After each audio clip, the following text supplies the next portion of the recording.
Boa tarde para todas e todas que estão assistindo mais esse seminário do Escritório de Evidências. Meu nome é Maria Elisa, eu sou da equipe do escritório. Hoje já é o 26º seminário que eles começaram na sede da secretaria e vieram para o mundo online já faz tempo, desde da quarentena, e continuamos aqui. A gente sempre gosta de falar um pouquinho do escritório antes de apresentar a palestrante do dia e o seminário dela.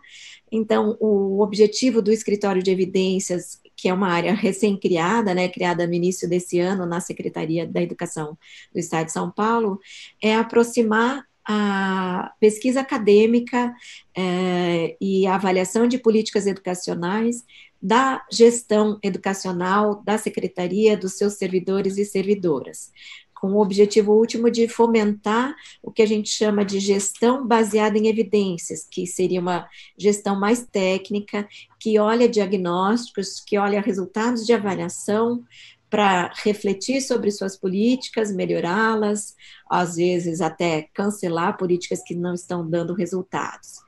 É importante dizer que esse espaço é um espaço de debate acadêmico e, por isso, então, há uma liberdade plena da palestrante, do pesquisador, em relação ao resultado do seu trabalho e às suas convicções.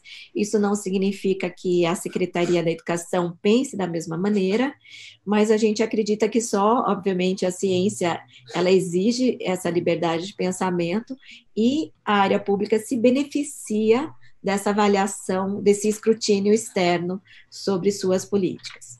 Então, um pouco lembrando, nós temos, além dos seminários, nós temos o boletim, que a gente chama de Educação em Evidências. O boletim é quinzenal. A ideia é falar de evidências educacionais para a nossa rede, para todos os servidores. Então, a gente gostaria sempre, depois, no final dessa apresentação, a Mel, que é a produtora de hoje, vai apresentar o link para avaliação do seminário, e nesse formulário tem lá a pergunta: se você não recebe o boletim e gostaria de receber, é só você deixar o seu e-mail. Então, a gente gostaria que quem tiver interessado em conhecer o boletim, escrevesse respondendo a esse questionário, né? Ainda alguns últimos recados. Durante o seminário, você vai poder interagir com a palestrante, que é a Amanda, fazendo perguntas. Então, agora, a Mel vai colocar na tela o link para o formulário em que você vai fazer a sua pergunta. Esse é o link da interação. Além desse link, a gente queria mostrar também para vocês onde se encontram todos os vídeos dos nossos seminários anteriores. Então, agora, a Mel vai colocar na tela o link para o repositório dos vídeos que estão na Rede do Saber. E é importante também dizer que a gente tem o canal do YouTube, então a gente está subindo, além do link da Escola de Formação, que é esse que vocês estão vendo aí, escoladeformação.sp.gov.br, Escritório de Evidências. Se você procurar no YouTube Escritório de Evidências, você vai encontrar o nosso canal, e a gente está subindo os vídeos também dos seminários no YouTube. Se você achar mais fácil, fique à vontade. Bom, agora eu vou falar um pouquinho da Ananda, e depois, Ananda, fique à vontade para você mesma se apresentar, se você quiser detalhar um pedaço do seu currículo que não ficou saliente, né? A Ananda é doutora em Educação pela Universidade de São Paulo, acabou de terminar em 2019 o doutorado. A graduação dela é em Pedagogia, pela USP também, e o mestrado em Educação ela fez na Unicamp, em 2012. Ela atua na temática de gestão educacional, na temática de educação, com ênfase em gestão educacional, educação básica, política pública, federalismo e sociologia da educação. Hoje, ela vai apresentar os resultados da sua tese de doutorado, que investigou se as políticas de cooperação intergovernamentais, tais como consórcios e arranjos de desenvolvimento da educação, os ADEs, que são colaboração intermunicipais, ela vai explicar melhor, se esses instrumentos se constituem mecanismos de equalização da condição de oferta do serviço educacional e também condição de equalização dos resultados educacionais entre municípios. Ela fez um estudo que daí ela vai explicar o que é o estudo longitudinal na região do Vale do Jequitinhonha. Então, Ananda, seja bem-vinda. A gente agradece muito a sua disponibilidade de falar para a nossa rede. E agora é com você. Olá a todas e todos. Boa tarde, Maria Elisa. Obrigada pelo convite. Queria aproveitar, antes de começar a apresentar, né, a pesquisa, parabenizar a iniciativa do Escritório de Evidências. Essa é uma iniciativa eu considero muito importante, ela, de fato, tem um potencial muito grande de colaborar, né, de trazer insumos para a gestão pública e, ao mesmo tempo, para o pesquisador, né, para a academia, é um bom espaço de troca e de interlocução, porque a pesquisa sem essa possibilidade também de troca, a gente fica muito isolado, né, e nesse sentido, eu queria aproveitar e acho que só fazer um único acréscimo no meu currículo, dizer que eu sou servidora municipal, trabalho atualmente na Secretaria Municipal de Educação e também com uma das atuações com a constituição de um programa de cooperação em pesquisa, né? Então, de fato, para mim é uma alegria poder estar aqui conversando com vocês e conhecendo mais também do trabalho de vocês, que eu vejo como que tem um potencial grande de troca entre a gente. Bom, vou então começar, vou compartilhar aqui minha apresentação. Vou apresentar para vocês a minha pesquisa que eu realizei durante o meu doutorado em educação, na Faculdade de Educação da USP, sob orientação do professor Romualdo Portela de Oliveira. A pesquisa foi desenvolvida durante os anos de 2016 e 2018, e eu estudei políticas de cooperação intergovernamentais e desigualdades na educação brasileira. O meu objetivo principal era entender, né, se essas políticas de cooperação intergovernamentais, que eu vou dizer para vocês em breve o que elas são, o que elas significam, né, que mecanismos são esses, e por que eu escolhi os consórcios e os arranjos de desenvolvimento da educação, se esses mecanismos se constituem como uma forma de equalizar condições de oferta e resultados educacionais nos municípios brasileiros. O que são, né, políticas de cooperação intergovernamental? São mecanismos que propiciam a atuação de mais de um ente federado, né? Então, que pode ser vertical ou horizontal. Então, horizontal pode ser entre municípios, poderia ser até entre estados, ou vertical, de forma que você contemple município, estado e a União, município, estado e União, e todos esses mecanismos, eles têm que ter como objetivo cumprir dispositivos previstos constitucionalmente, né? E essas políticas, elas podem ser viabilizadas, seja pelo formato da própria política, então, só para dar um exemplo, né, o formato do Fundeb, né, um fundo que você tem complementação da União, tem aí uma política de cooperação intergovernamental entre a União, os estados e os municípios, né? Ou então incentivos financeiros, técnicos e operacionais, como programas de apoio viabilizados pelo FNDE, com base nos recursos do salário educação, ou execução de ações, programas e ações conjuntas entre os entes participantes, então, municípios que atuam em conjunto para realizar a formação de professores, né? Então, assim, alguns exemplos do que são políticas de cooperação intergovernamental. Esse é um termo bastante extenso, ele é um guarda-chuva bastante grande, que aborda uma série de políticas. Eu não estudei todas elas, eu fiz um recorte dentro dessas políticas, mas já daqui a pouquinho eu falo para vocês sobre o recorte.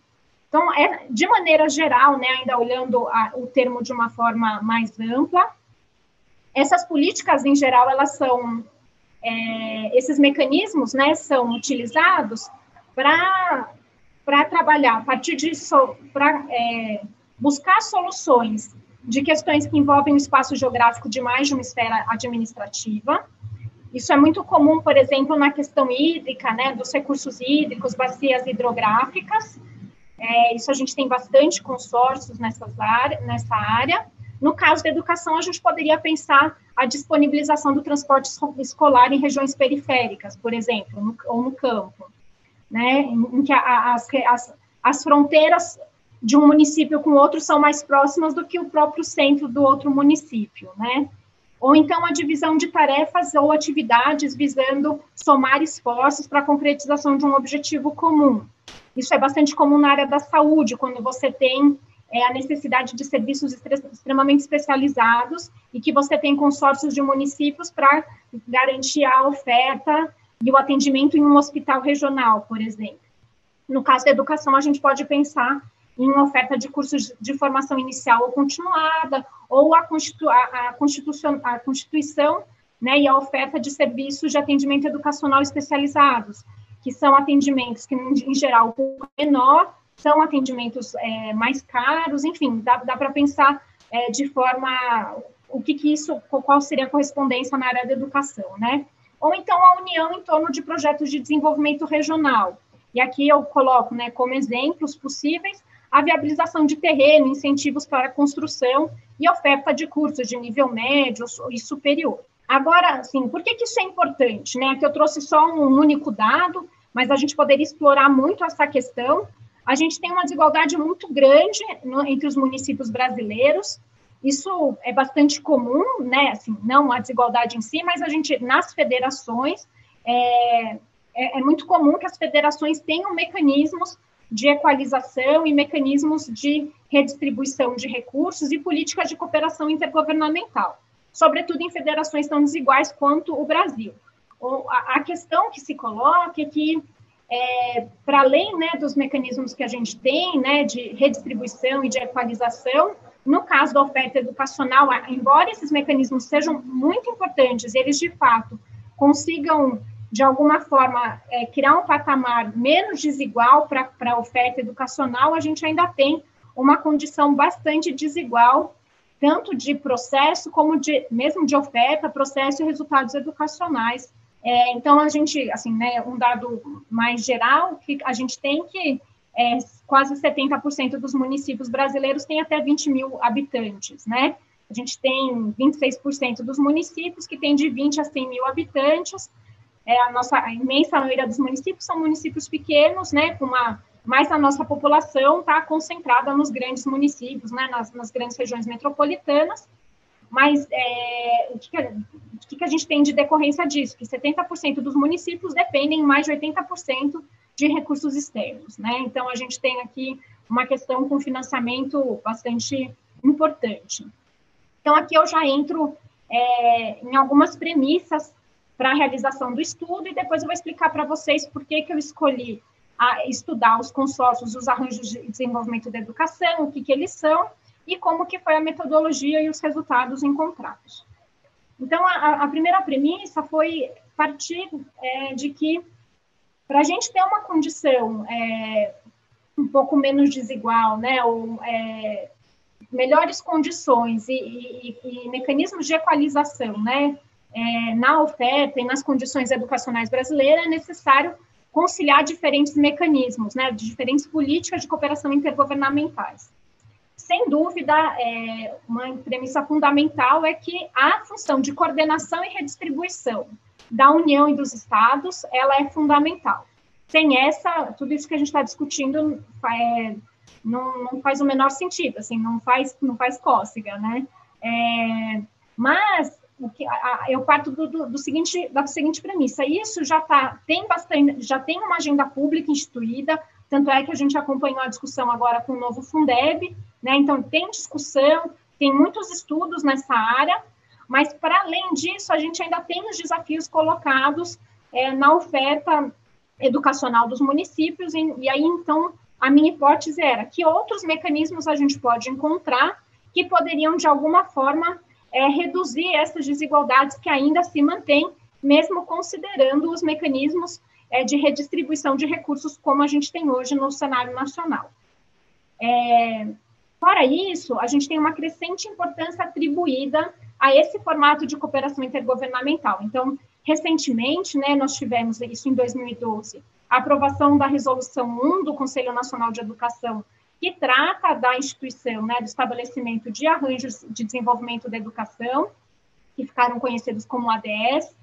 Depois foi criado um grupo de trabalho no MEC para analisar o potencial dos ADS na constituição do Sistema Nacional de Educação.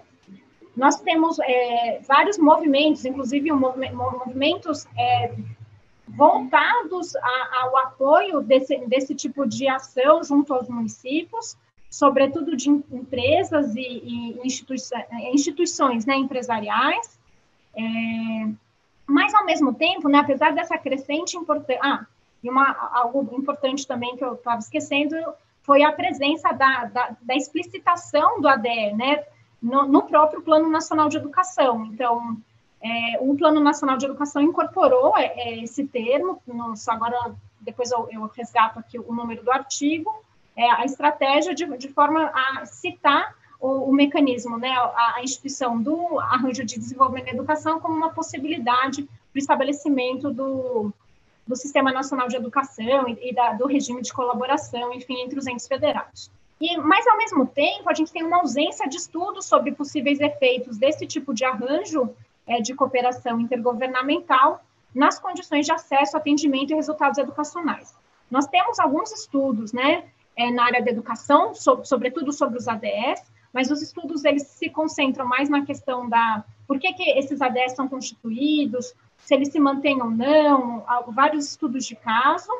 E no caso dos consórcios, nós temos alguns estudos um pouco mais de fôlego, né, enquanto impacto, influência na política, mas não na área da educação, né, em outras áreas. Na área da educação, a gente praticamente não tem estudos sobre isso. Então, entendia que fazia sentido ir por esse caminho, tentando verificar em que medida esses arranjos, né, os consórcios dos arranjos de desenvolvimento da educação, poderiam contribuir com a melhoria da oferta educacional, mas, ao mesmo tempo, com a redução da desigualdade entre os municípios brasileiros. Então, só antes de falar do estudo em si, eu vou falar um pouco o que são os consórcios e o que são os arranjos de desenvolvimento da educação. Os consórcios, eles foram criados, né? Eles começam a existir na década de 60, né, em alguns estados brasileiros, ainda não regulamentados pela Constituição, né, eles foram criados como consórcios administrativos, eles só se constituem como consórcios públicos recentemente, após 2005, mas eles foram criados com o objetivo de realizar ações voltadas para o desenvolvimento regional. Então, foram criados muitos na área da saúde, e eles eram formados por 2 ou mais entes da federação, em geral por municípios, com a participação do Estado. Hoje, né, os consórcios públicos, para que a União participe, né, na regulamentação dos consórcios públicos, a participação da União está condicionada ao envolvimento dos Estados nos consórcios que sejam, né, municípios ou intermunicipais. Como eu falei para vocês, né, eles foram previstos em 98 por uma emenda constitucional, mas a lei, né, de regulamentação foi aprovada em 2005 e o decreto em 2007. Em 2015, né, num dos últimos levantamentos, o Brasil tinha 3.690 municípios que participavam de consórcios, dos vários tipos, né, com vários, consórcio pode ser de vários temas, enfim. Na área da educação, a gente tinha, desses 3.600, quase 3.700 municípios, 374 que declaravam que tinham consórcios na área da educação. Esse dado varia muito ao longo do tempo, né? A base que eu utilizei para fazer esse levantamento é o Munic, que é uma base do IBGE. Então, de 2011 para 2015, a gente tem uma queda muito grande, de 729 em 2011 para 374 municípios. Essa variação ela é importante, depois eu falo um pouquinho dela com relação aos resultados da pesquisa. Bom, com relação aos arranjos de desenvolvimento e educação, são mecanismos de colaboração horizontal entre os municípios, mas elas permitem, né, a participação de demais entes federados, instituições privadas e organizações não governamentais. Eles foram criados, diferente dos consórcios, que eles são abertos, eles podem ser temáticos, mas eles são criados de maneira geral, né, para a gestão.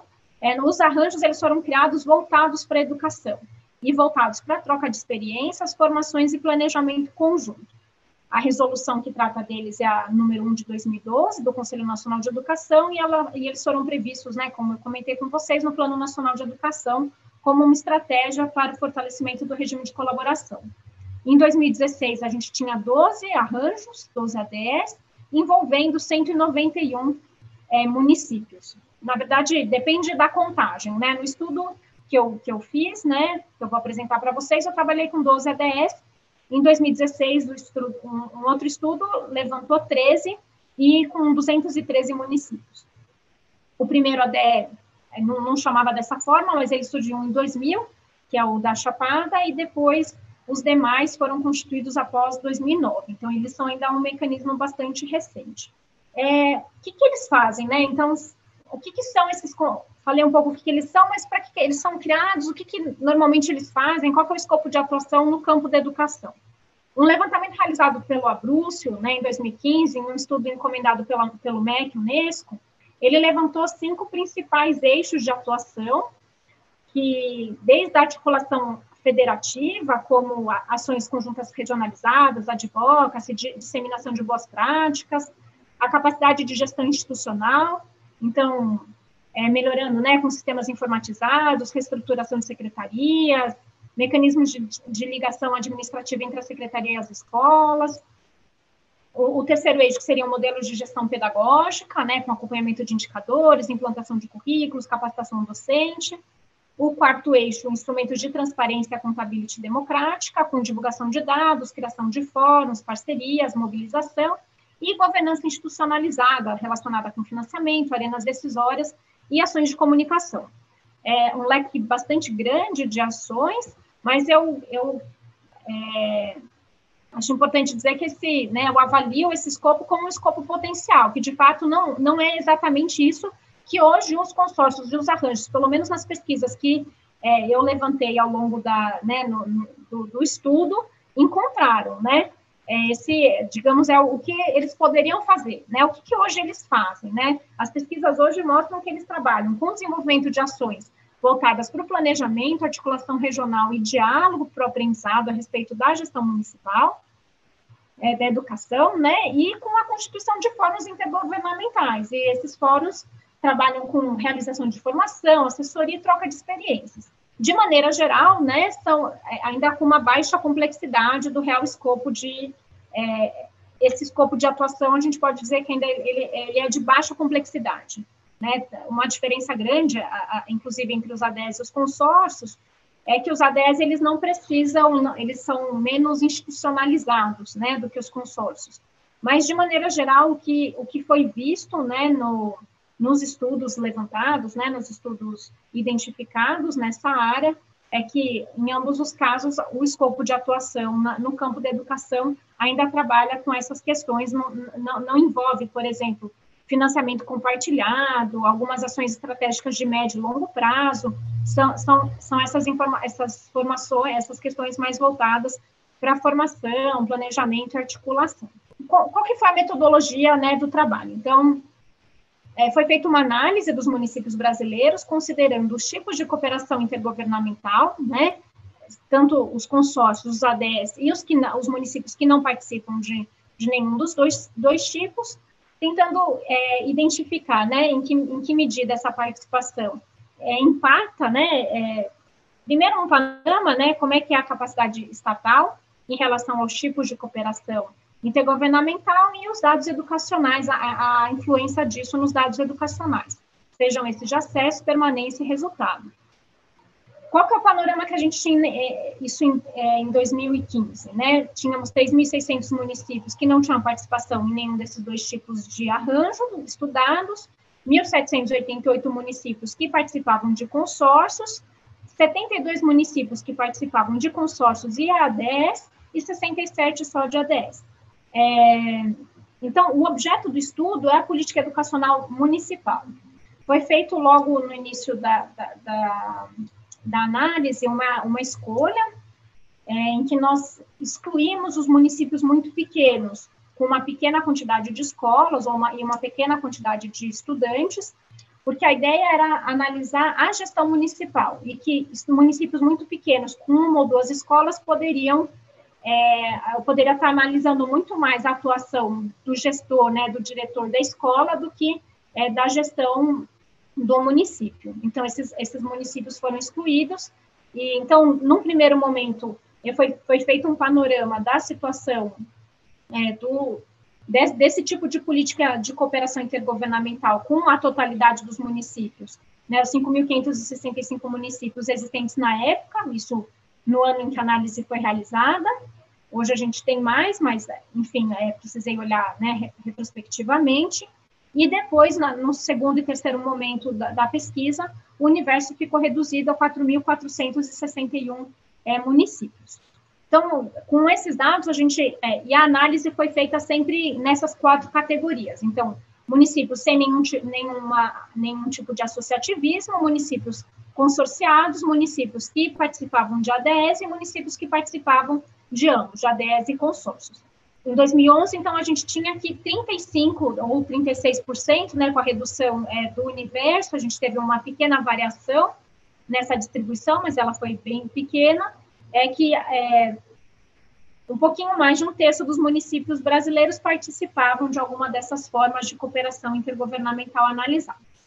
A pesquisa ela se dividiu em 3 fases. Uma primeira que foi construir um panorama da participação municipal nesse tipo de política de cooperação, averiguar quais são as possíveis influências da participação desses municípios na capacidade estatal, na oferta e resultado educacional, e, a partir dos resultados, né, nas fases anteriores, investigar se... eu percebi que tinham alguns indícios de melhoria educacional e de redução de desigualdade em um conjunto de municípios no ADE do Vale do Jequitinhonha. Depois eu vou explicar quais foram esses indícios, se esses indícios poderiam ser decorrentes da participação nesse ADE. Então, foi feita uma série de estudos para tentar averiguar se, de fato, poderia ter sido essa participação. A ideia inicial era fazer uma pesquisa quanti-quali, né? Mas, no final, ela ficou o desenho ficou totalmente quantitativo, de forma a ter um panorama dessa situação no Brasil, né? Os 2 primeiros... O principal desafio foi a existência de variáveis disponíveis para a totalidade dos municípios brasileiros. Então, primeiro, a gente teve vários pontos no tempo para poder fazer um estudo longitudinal, que era a ideia inicial. Isso, então, não foi possível, porque a gente não tinha dados disponíveis que contemplasse o conhecimento, né, a informação, se esses municípios participavam ou não desse tipo de arranjo de cooperação, e, ao mesmo tempo, dados sobre a situação, né, a capacidade estatal e as condições educacionais. O ponto no tempo que isso foi encontrado, né, a intersecção, foi o ano de 2011, que a gente tinha muito próximo o censo demográfico de 2010, os resultados do censo, e a divulgação dos dados do Munic de 2011, que a partir dos dados do Munic foi possível trabalhar com a informação de quais os municípios que tinham consórcios na área da educação. Além disso, em 2014, tinha um estudo feito pelo Abruzzo, pela equipe dele, com a situação, né, foi possível levantar todos os ADEs e os municípios integrantes desses arranjos, porque a gente não tem uma base nacional que contemple essa informação. Depois, né, em 2015, foi lançado um Munic mais atualizado, mas em 2016, quando a base de dados foi constituída, o Munic de 2015 ainda não tinha sido publicado. Então, as 2 primeiras fases da pesquisa, né, o panorama da participação e a influência da participação em relação às variáveis selecionadas, foram feitas utilizando o ano de 2011. Na primeira fase, trabalhei com estatística descritiva e com análise multivariada, e na segunda fase também com estatística descritiva, análise multivariada e com estatística inferencial. Aqui eu acho que vale destacar o apoio que eu tive do Centro de Estatística Aplicada, do IME, na USP, nessa parte, sobretudo, da análise multivariada, tanto da composição de agrupamentos como da estatística inferencial. E a terceira fase da pesquisa foi feito um estudo longitudinal, mas aí ele teve um recorte mais delimitado a partir do ADE, do Vale do Jequitinhonha, em que eu comparei, né, o comportamento dos municípios integrantes desse ADE ao longo de 2017 até 2015, sempre em comparação com os demais municípios brasileiros. O total, os demais municípios brasileiros também integrantes de arranjos de cooperação e os municípios mineiros. Então, assim, tinham sempre... Mas mais para frente eu vou falar rapidamente dessa terceira fase. Então, vamos uma fase por vez. Com relação aos agrupamentos, o objetivo foi reduzir o viés socioeconômico e demográfico. Então, os municípios, né, os 4.461 municípios foram divididos em 3 agrupamentos, de forma a termos agrupamentos mais homogêneos. Então, a comparação feita sobre a capacidade estatal e sobre as condições educacionais foram feitos dentro do próprio agrupamento, de forma já que, em geral, os resultados educacionais são altamente influenciados pelas condições principalmente socioeconômicas dos municípios, né, e da renda, né, dos estudantes. Então, com base na população, renda per capita, receita per capita, porcentagem de pobres e porcentagem de mães chefes de família sem ensino fundamental, esses 3 agrupamentos foram feitos, e aqui a gente tem o número de municípios por tipo de cooperação dentro de cada um dos agrupamentos. Então, a gente tem mais ou menos, a gente tinha aqui, a distribuição se manteve, né, em cada um dos agrupamentos, de forma a ter por volta de 34% de municípios em consórcios, 1% de consórcios com ADES, 1% de ADES e 64% dos demais municípios brasileiros. Qual que é a situação desses agrupamentos em relação a essas condições sociodemográficas mais gerais, né? De maneira geral, os municípios integrantes do agrupamento 1 tiveram as características, são municípios mais vulneráveis, né? São municípios menores, são municípios pequenos, com uma renda per capita mais baixa, receita per capita mais baixa, com maior percentual de pobres e maior percentual de mães chefes de famílias com apenas o ensino fundamental. E no agrupamento 3, os melhores indicadores. Então, são os maiores... Não, a questão do tamanho do município não tem juízo de valor, né? Mas são os maiores municípios brasileiros, mas com a maior renda per capita, receita per capita, com menor percentual de pobres e menor percentual de mães chefes de família somente com ensino fundamental. E os municípios do agrupamento 2 tinham essa condição de ficar nessa situação intermediária entre o 1 e o 3. Com relação ao panorama da situação educacional, né, no país, o que nós encontramos? Que 36%, né, dos municípios participam de consórcios ou ADS, e nesse percentual a gente tem que quase metade da população brasileira está em algum município que participa desse tipo de cooperação. Os municípios consorciados são aqueles municípios que têm a maior média populacional, mas se a gente for ver a distribuição, né, desse dado em relação aos agrupamentos e os tipos de cooperação, a variação mais significativa se dá entre os agrupamentos. Então, mesmo os consórcios, né, que têm maior média populacional, no agrupamento 1 são municípios pequenos, no agrupamento 2 são municípios intermediários e no agrupamento 3 é onde estão os maiores municípios. A variação, inclusive, é maior entre os agrupamentos do que entre os tipos de cooperação intergovernamental. Então, aqui, com relação à distribuição da população, a gente tem que a maior parte da população está em municípios consorciados, já que são esses que têm também os maiores municípios, e a maior parte, então, né, da população está no terceiro agrupamento. Com relação à esperança de vida, renda per capita e receita per capita, qual foi a situação encontrada, né? A variação foi mais significativa, novamente, entre os agrupamentos e não segundo o tipo de cooperação estabelecida. E aí, só para a gente ter uma média, o que a gente encontrou? No agrupamento 1, a gente tinha 70 anos de expectativa de vida, entre R$ 250 e R$ 270 per capita, né, o recebimento, e 44% dos domicílios, né, das pessoas nesses municípios, de pessoas pobres, né, percentual de pobres nesses municípios. Já no agrupamento 3, 75 anos era a expectativa de vida, a renda per capita de R$ 730 a R$ 780, com uma concentração muito mais baixa de pobres. Então, aqui seriam só a média 5%. Então, uma variação bem significativa dos agrupamentos. Agora, com relação às condições, aqui já entrando na segunda fase da pesquisa, né, em que medida a participação nesses arranjos impacta as condições, claro que isso é uma via de mão dupla, né, as condições institucionais podem impactar, influenciar a entrada, a participação nesse tipo de mecanismo, e, ao mesmo tempo, esses mecanismos podem impactar esse tipo de condição.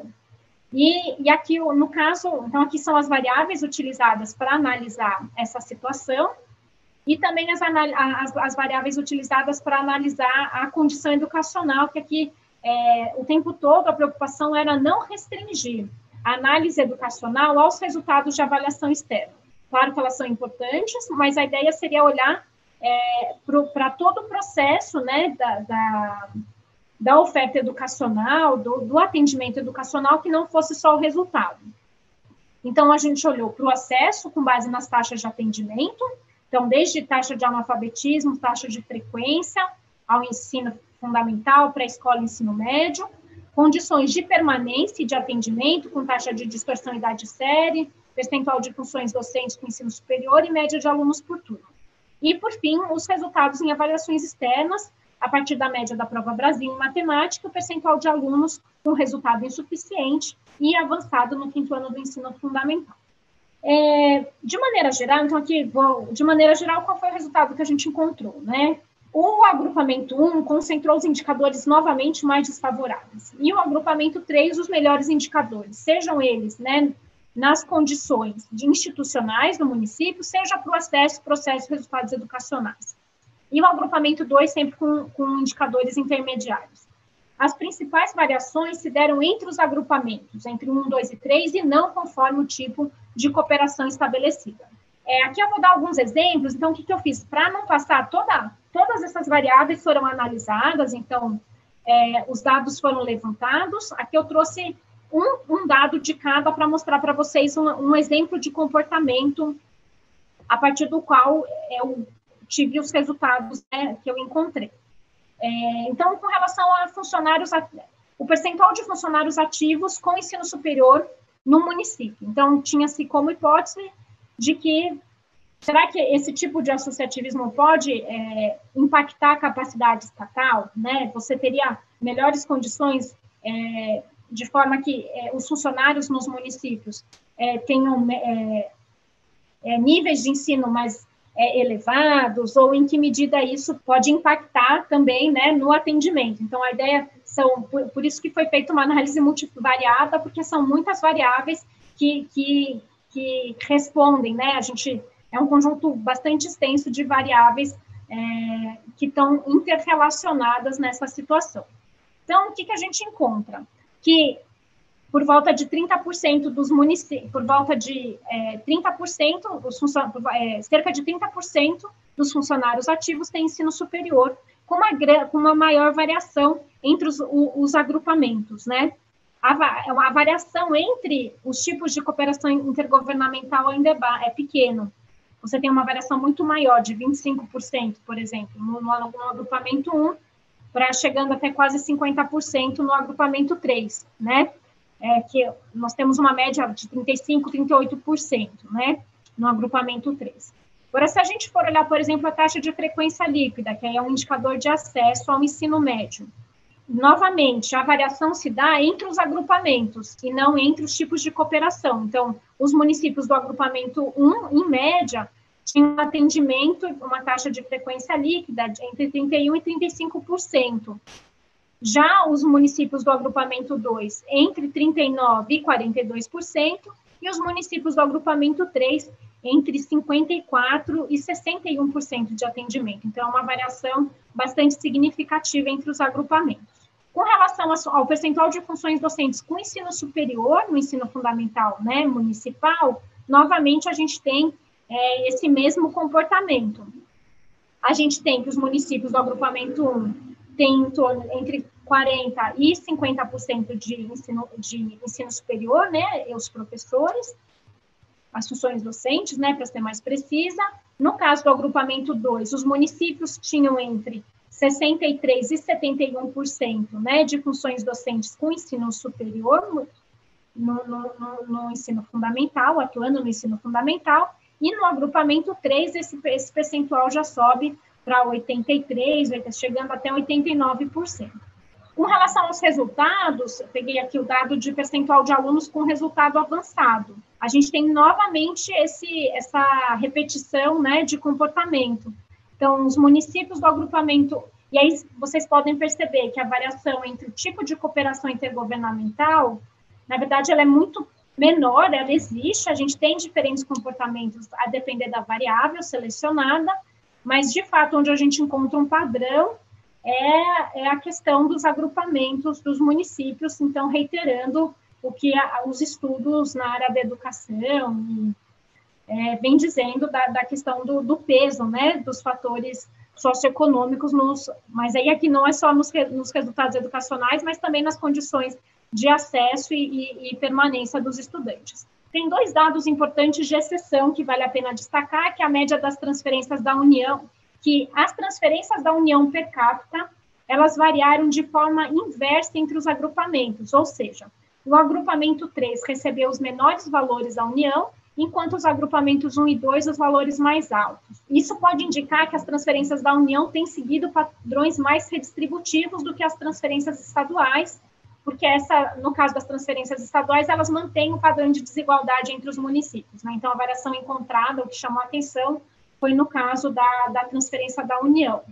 Só que é uma hipótese que vale a pena estudar em futuros estudos, mas que reitera também estudos que discutem a questão de transferências, né, na questão do financiamento no federalismo brasileiro, não só na educação, que, em geral, as transferências da União são mais redistributivas e as estaduais são mais regressivas, né, mantendo o padrão de desigualdade existente.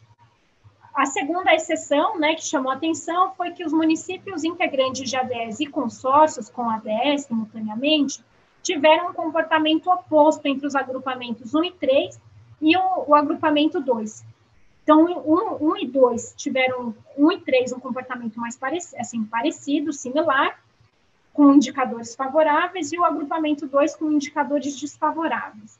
A hipótese que a gente levanta é que pode ser um viés na análise. Pode ser, assim, por um lado, pode ser a forma que esses agrupamentos, que esses arranjos foram compostos, mas também pode ser um viés na análise em virtude do pequeno número de municípios que está representado nessa categoria. A partir do levantamento de todos esses dados, foram criados alguns quadros sínteses, né, de forma a entender, tentar esquematizar onde que estavam os dados educacionais mais ou menos favoráveis em relação aos tipos de agrupamento, aos tipos de participação, né, nessas políticas de cooperação intergovernamental, de forma que foi encontrado, por exemplo, que vocês podem perceber que é muito difícil encontrar um padrão, né? Mas, então, a gente tem consórcios e ADES nos agrupamentos 1 e 2, já no agrupamento 3, a gente tem consórcios e os municípios sem associativismo, mas isso de forma bastante generalizada. Agora, o que vale a pena chamar a atenção é que, na análise inferencial, tanto esse quadro síntese, né, quando a gente olha os indicadores educacionais mais e menos favoráveis em relação aos tipos de cooperação, a gente tem muita similaridade, então, análise descritiva e inferencial, os resultados foram muito parecidos, e aqui eu trago para vocês as estimativas, né, os intervalos de confiança a partir dos resultados das regressões das várias variáveis utilizadas, né, que foram basicamente as mesmas variáveis que eu mostrei para vocês nos slides anteriores. Agora, eu peguei aqui poucos para destacar, para a gente poder olhar as outras fases, mas que reitera esse comportamento de que a maior variação do dado, né, se dá entre os agrupamentos do que em relação ao tipo de cooperação. Então, novamente, aqui o dado de função docente com ensino superior. Então, percentual de função docente, né, professor, que tem ensino superior, que está atuando no ensino fundamental, nos anos iniciais do ensino fundamental. O que acontece? Os piores indicadores estão concentrados nos municípios do agrupamento 1, independente do tipo de cooperação, né? Claro, a gente tem alguns tipos de cooperação que o indicador é um pouco melhor, mas, de maneira geral, o indicador é ruim. O agrupamento 2 com indicadores intermediários e o agrupamento 3 com indicadores já um pouco mais elevados. Bom, com base chegando nesse momento da pesquisa, então a gente começou a levantar, será que a gente teria, que outros elementos, porque até então o resultado que a gente tinha chegado bom, por enquanto não tem indícios de que a participação nesse tipo de política melhora ou reduz, né, desigualdades educacionais. Então, a gente começou a identificar caso para uma futura análise qualitativa. Então, nós levantamos, assim, os melhores municípios, né, vou pôr aqui bem entre aspas, mas, assim, que tivessem os melhores resultados, os resultados na Prova Brasil, por tipo de agrupamento e por tipo de cooperação estabelecida. Então, aqui foi o levantamento, né, o resultado do levantamento realizado, e eis que, assim, algo chamou a atenção nesse levantamento. Então, dos municípios com os melhores resultados, 4 deles faziam parte de um mesmo, isso de todos dos 4.461 municípios, 4 deles compunham o mesmo ADE, né, o ADE do Vale do Jequitinhonha. Então, aí surgiu uma questão. Poxa, tem 4 municípios com bons resultados em diferentes agrupamentos. Então, eu passei a analisar os dados e pegar todos os ADEs analisados e todos os consórcios e ranqueei todos os municípios com base nos resultados da Prova Brasil, com o objetivo de tentar entender, qual que era o número de municípios, né, a posição que esses municípios ocupavam no ranking, em relação à quantidade de municípios nos agrupamentos 1, 2 e 3, dentro de cada um desses arranjos.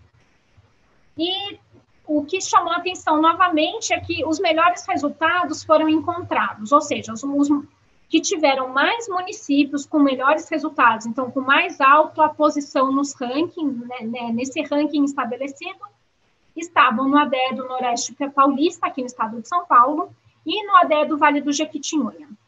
Então, aqui, isso tanto para o ADE como para a análise dos consórcios. E aqui, entre o ADE do Noroeste Paulista e do Vale do Jequitinhonha, por que eu escolhi o Vale do Jequitinhonha? Porque o Noroeste Paulista, ele tem, a maior parte dos municípios está concentrado nos agrupamentos 2 e 3, sobretudo no 3. E no Vale do Jequitinhonha, os municípios estão nos agrupamentos 1 e 2. E aí eu pensei, bom, acho que vale a pena olhar o que eles estão fazendo com esses municípios, que são pequenos e que têm indicadores sociodemográficos, educacionais mais desfavoráveis e que estão obtendo bons resultados no IDEB, na Prova Brasil. Então, vamos olhar isso de forma mais aprofundada. Aí, então, a fase 3 do estudo foi desenhada, né, para fazer, de fato, aquilo que se queria fazer com o universo todo no Brasil, mas que não tinha sido possível, que era fazer um estudo longitudinal. Era analisar em profundidade o comportamento educacional dos municípios integrantes, né, de arranjos de cooperação intergovernamental ao longo do tempo, comparando com o comportamento de demais municípios brasileiros, considerando a participação nesses arranjos e as condições socioeconômicas e demográficas. Então, a ideia é comparar, entre aspas, iguais, né? A gente não é comparar, é tentar reduzir justamente esse viés socioeconômico e demográfico. Qual que é a situação do ADE do Vale do Jequitinhonha? Dos 80 municípios, 24 compõem, né, do Vale do Jequitinhonha, 24 compõem esse ADE. São municípios bem pequenos, com uma média populacional de 12 mil habitantes. Desses 24 municípios, 16 estavam contemplados no universo reduzido da análise, nesses 4.461 municípios. Os outros municípios não foram considerados, porque não seria possível estabelecer a comparação de comportamento temporal ao longo, para verificar, né, se o caso analisado variava ou não em relação aos demais municípios brasileiros. Então, 9 municípios estavam no agrupamento 1 e 7 no agrupamento 2, lembrando que o agrupamento 1 são aqueles municípios com uma condição são pequenos municípios com uma condição socioeconômica mais vulnerável, e o agrupamento 2 são aqueles municípios com uma condição intermediária entre o agrupamento 1 e o 3. O atendimento educacional nesses municípios, né, são municípios pequenos, em média. Aqui, acho que eu vou até pular por conta do tempo, mas a gente tem que o atendimento educacional nesses municípios é menor do que a média dos municípios brasileiros. Então, nos anos iniciais do ensino fundamental, 53% do atendimento se dava em escolas municipais. Nos anos finais, foi 10% do atendimento, sendo que no geral dos municípios brasileiros, a gente tinha, em 2015, né, 68% do atendimento nos anos iniciais se dava nos municípios e 42% já no caso dos anos finais do ensino fundamental. O que eu olhei, né, nessa fase 3? Então, a evolução como o maior percentual de atendimento se dava nos anos iniciais do ensino fundamental, os dados analisados foram para os anos iniciais. Então, a evolução do IDEB municipal entre 2007 e 2015, a evolução do IDEB das escolas municipais entre 2011 e 2015, e a distribuição dos estudantes em relação à proficiência em língua portuguesa no 5º ano do ensino fundamental, com base na Prova Brasil. Então, a análise dos dados levou em consideração os agrupamentos dentro, né, do ADE, os agrupamentos que os municípios faziam parte, né, e comparando com os mesmos agrupamentos dos municípios de Minas Gerais, dos municípios que integravam demais arranjos de cooperação intergovernamental do país e o conjunto dos municípios brasileiros. Então, sempre a análise do ADE do Vale do Jequitinhonha foi feita sempre comparando com essas 3 outras categorias para verificar se os indícios de melhoria nos resultados educacionais poderia ter alguma relação com o fato dos municípios comporem esse arranjo.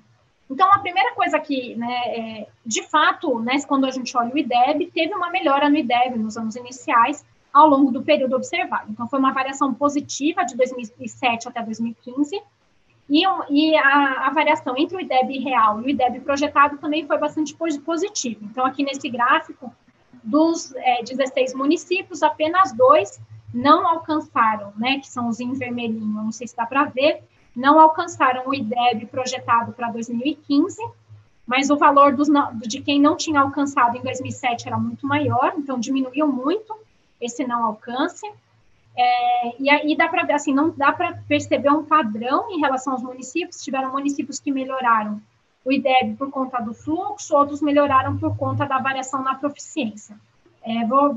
Nas perguntas a gente pode aprofundar esses dados, eu vou só dar um panorama geral dos vários dados analisados, de forma que para justificar o resultado encontrado, né? O segundo dado analisado foi o percentual de municípios nos quais todas as escolas municipais atingiram a meta do IDEB. Então, o primeiro dado analisado, então, era o IDEB em si, né, o IDEB do município. O que a gente percebe a partir dessa tabela, entre 2011 e 2015? E aqui uma explicação, a gente não usei os dados de 2007, 2009, porque eles eram bastante inconsistentes. Foi só a partir de 2011 que de fato foi possível utilizar essa métrica. Tem uma queda para todas as categorias, para todos os arranjos, né? E entre 2011 e 2015, eu apresento a ideia do Vale do Jequitinhonha e os resultados finais, já estou chegando aqui na parte final.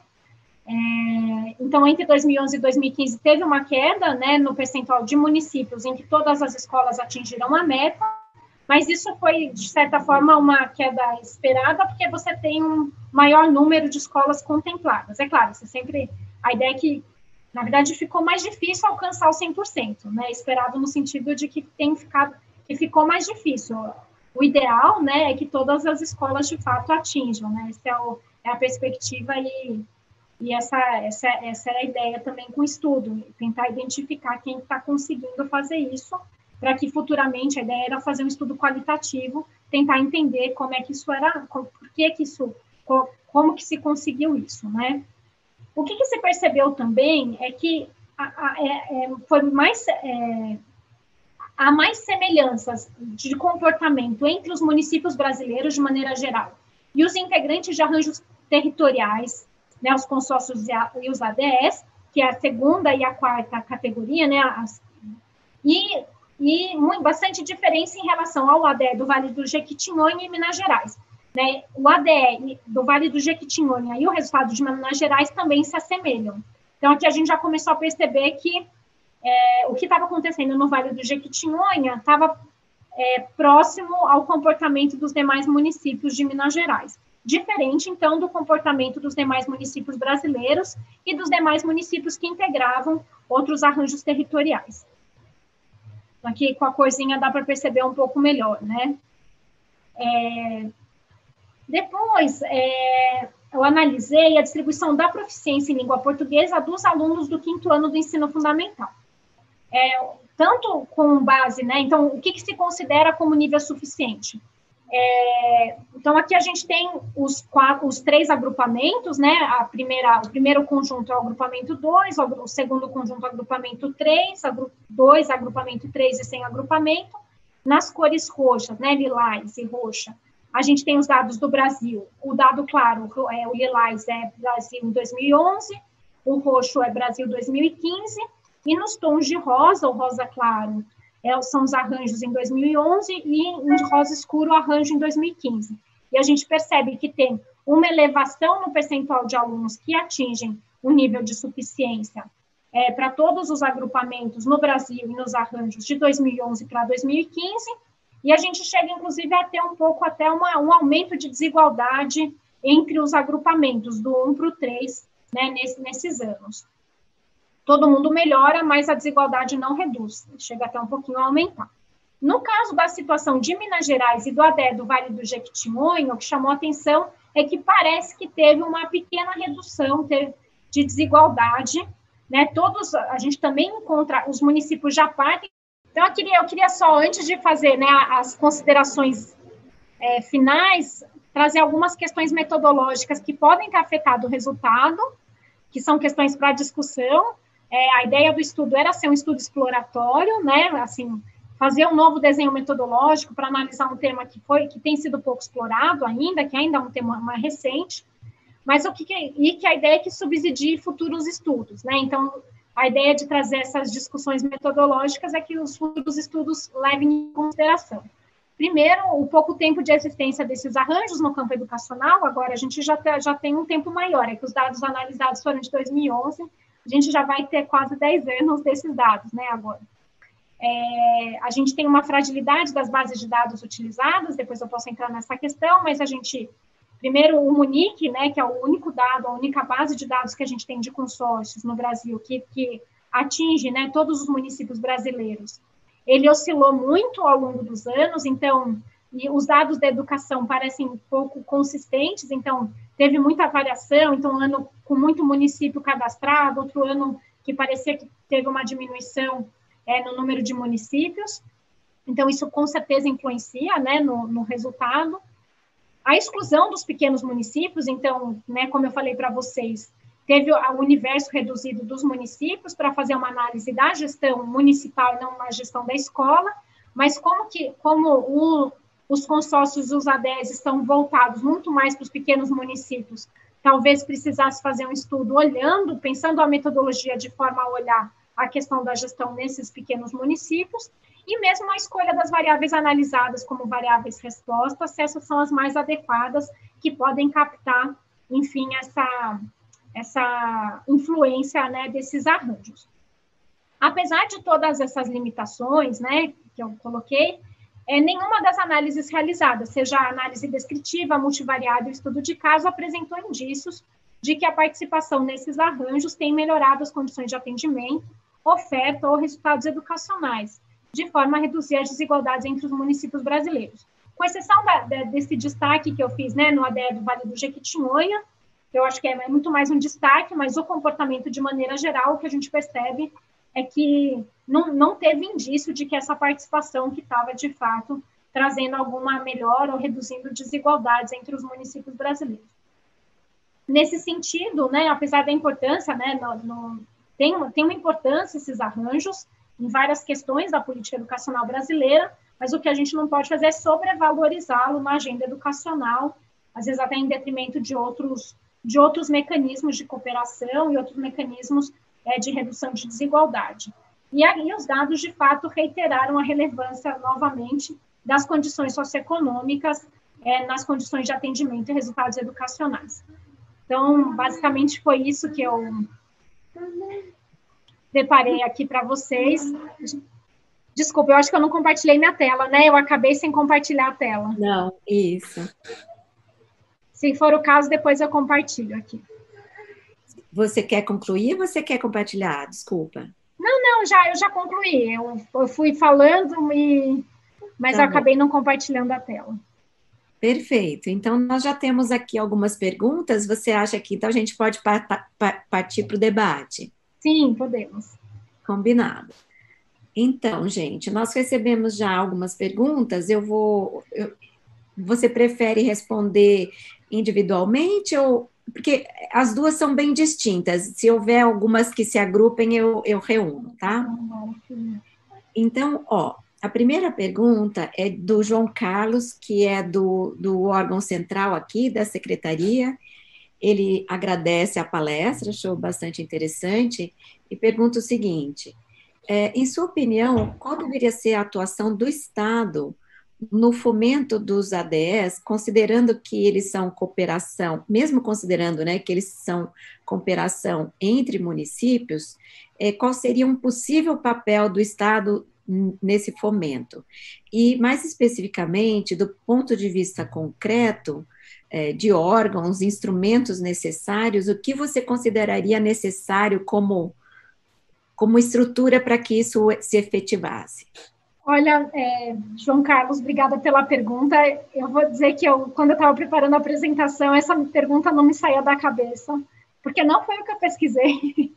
Eu não tenho uma resposta para isso. Na verdade, é o partido que existe, né? Para ver se o que existe dá conta. O resultado, o que eu consigo dizer é que o que existe não dá conta, né? E que, de fato, a gente precisa pensar em outros modelos, em outras políticas, e sem dúvida é que o papel dos estados também é muito importante, o papel dos estados como de maneira geral, né, na Federação Brasileira, sobretudo na área da educação, nessa perspectiva de redução de desigualdades, de maneira geral, a gente tem um papel aquém do potencial dos estados, na minha opinião. E aí eu não tenho uma resposta.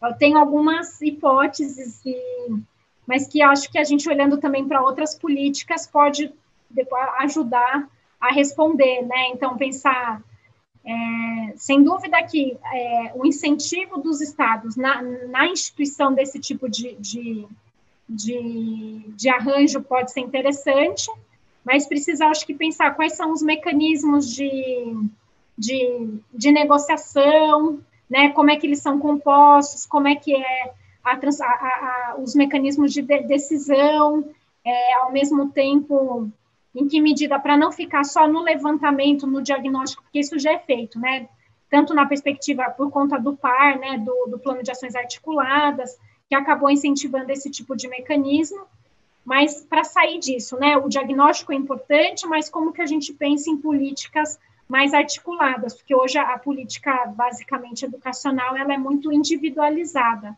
né, em cada um dos municípios. E eu entendo que a escala que a gente tem no país e a diversidade de municípios, e até por isso que eu fui estudar esse tema, que era justamente tentar verificar que outros modelos, né, que outras soluções a gente poderia encontrar.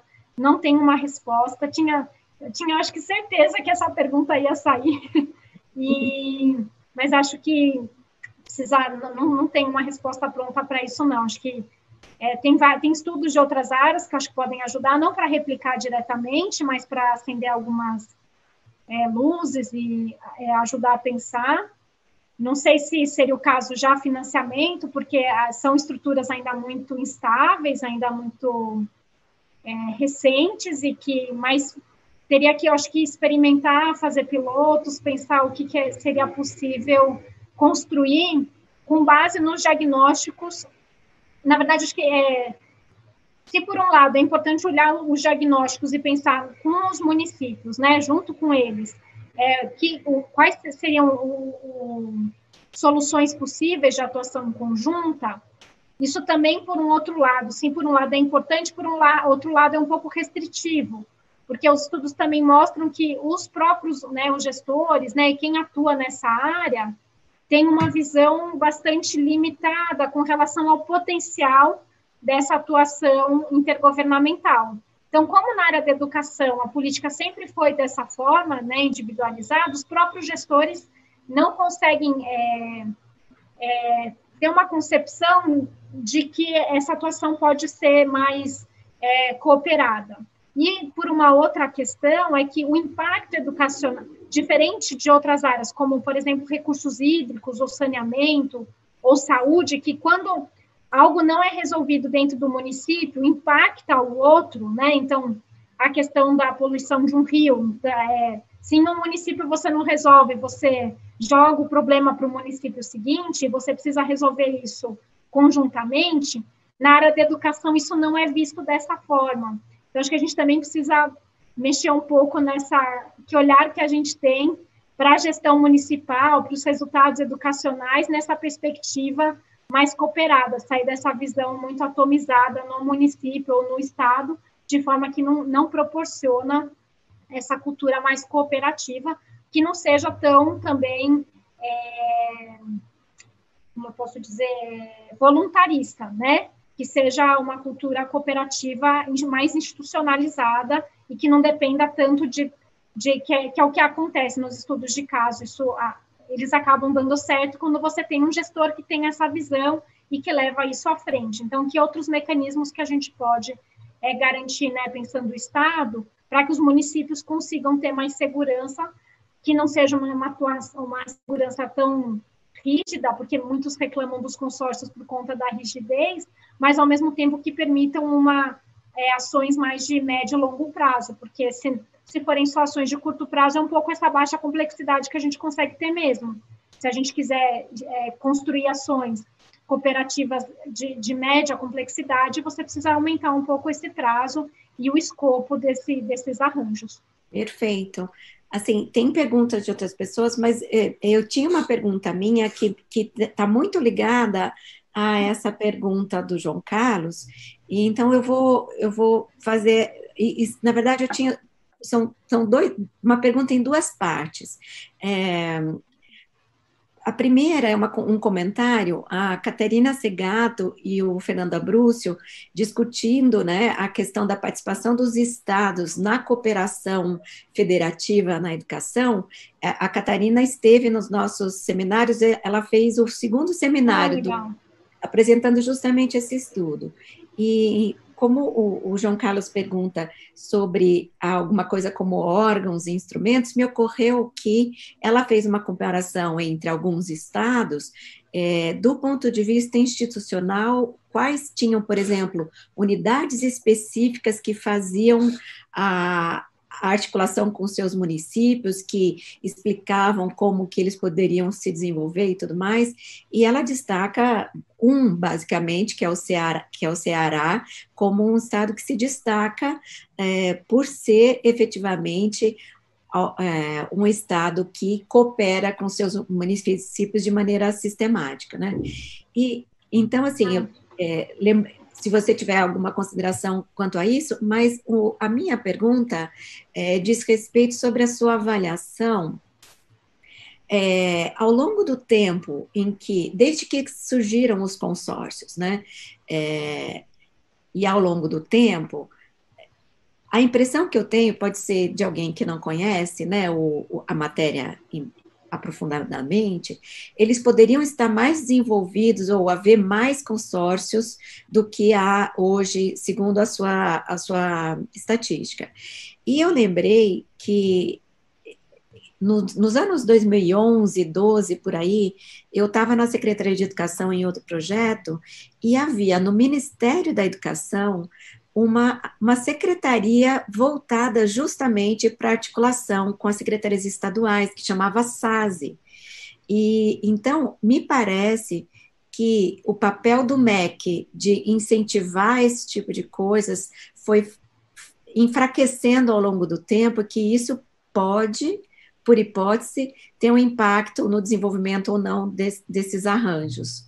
Então, eu queria, se isso realmente acontece, porque essa secretaria deixou de existir, e eu lembro que eu estava numa assessoria de gabinete, então nós recebemos um levantamento dessa secretaria que estava perguntando a todos os estados se eles tinham ou não consórcios municipais de educação.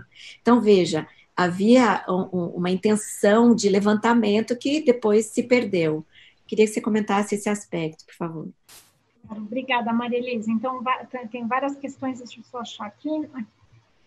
Vou começar com a questão da SAS e depois eu falo da Catarina, é mais uma citação do que comentário.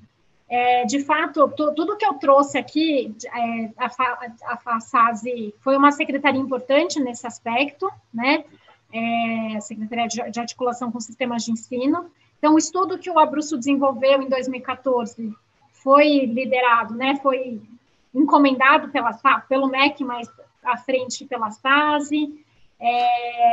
O grupo de trabalho sobre os ADS, toda essa discussão de pensar o Sistema Nacional de Educação, de fato ter no MEC, né, uma secretaria específica com esse olhar, também pauta a agenda e a discussão nos estados e municípios, né, sem dúvida, isso foi importante.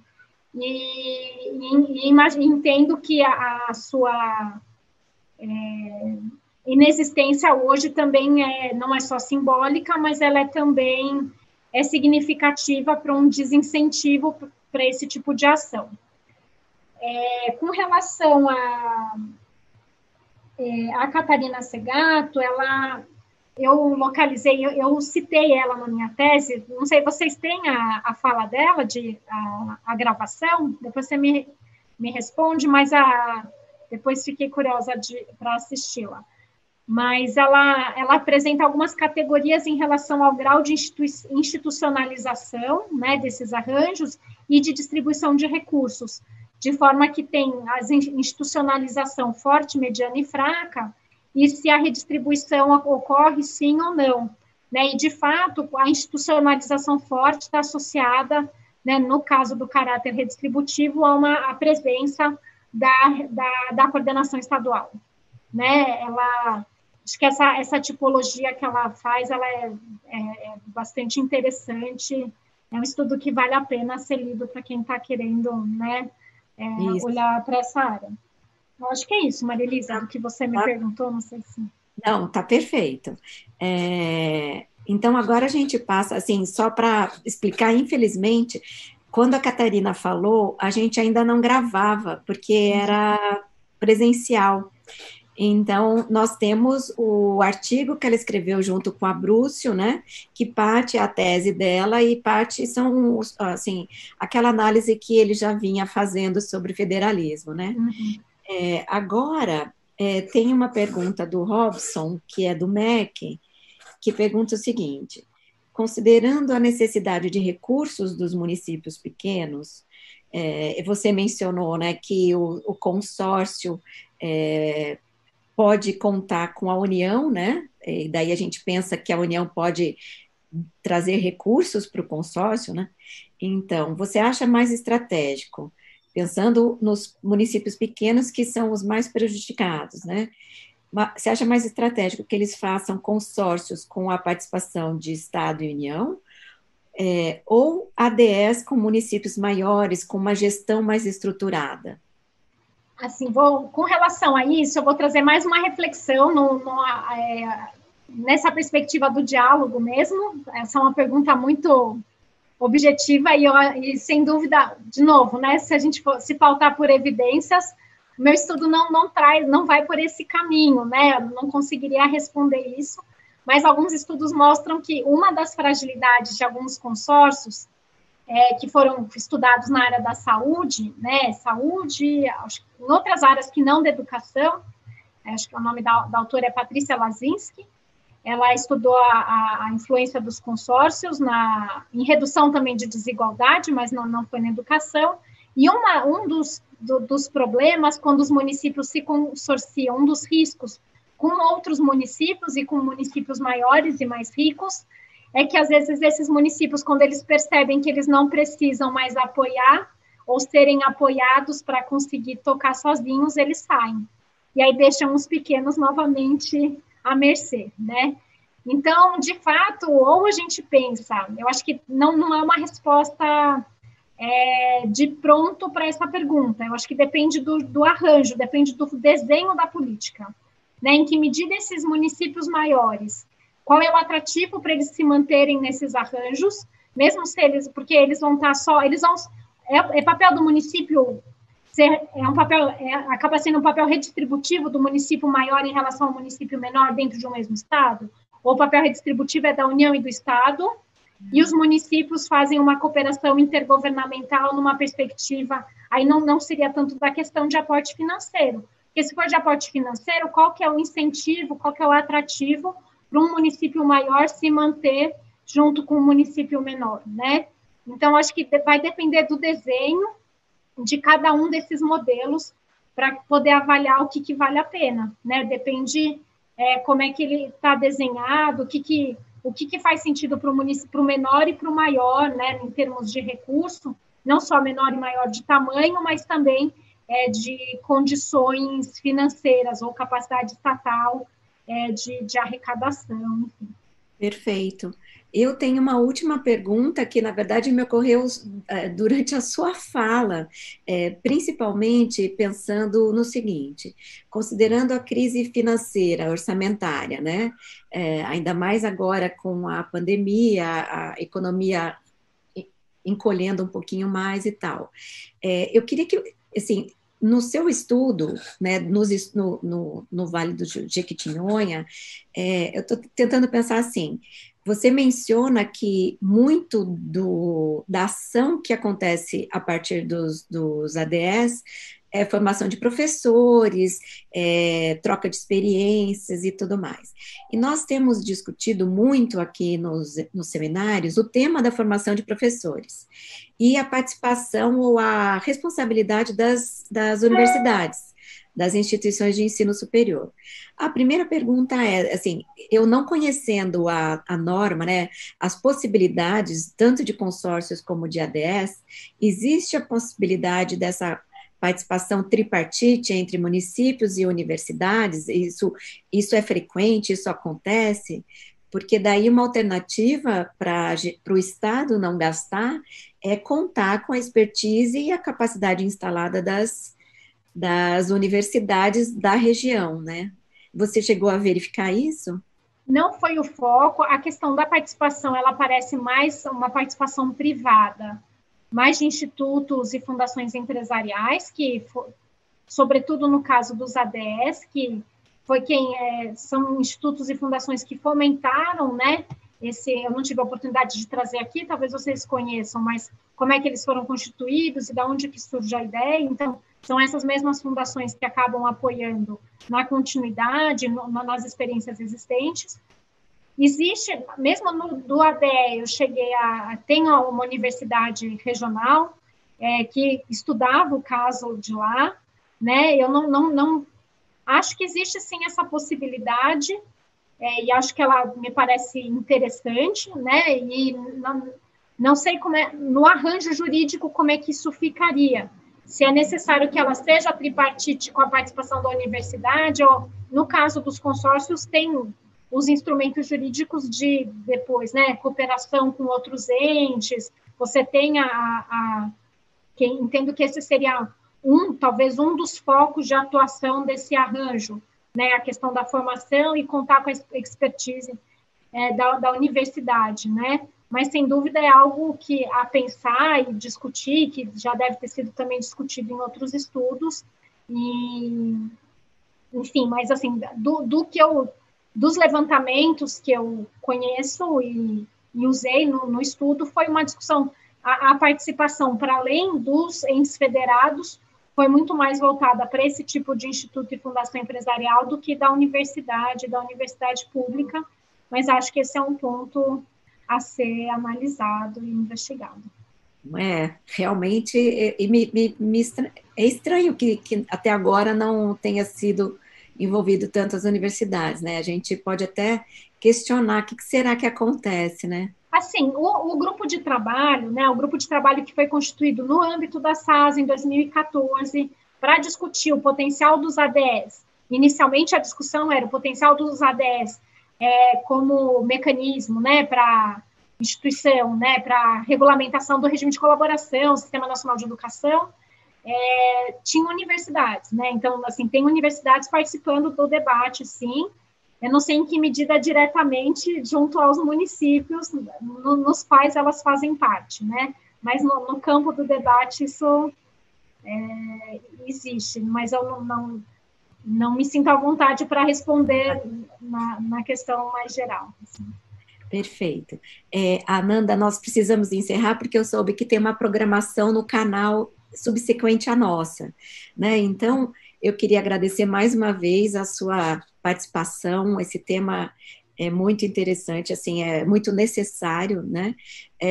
Agora eu vou pedir que a Mel mostre para quem está assistindo o formulário do questionário de avaliação do seminário, lembrando que para a gente é muito importante que quem assistiu avalie, para a gente ver o que pode melhorar e tudo mais. Esse é o link, bit.ly, com essa sopa de letrinhas, como meu pai chamava.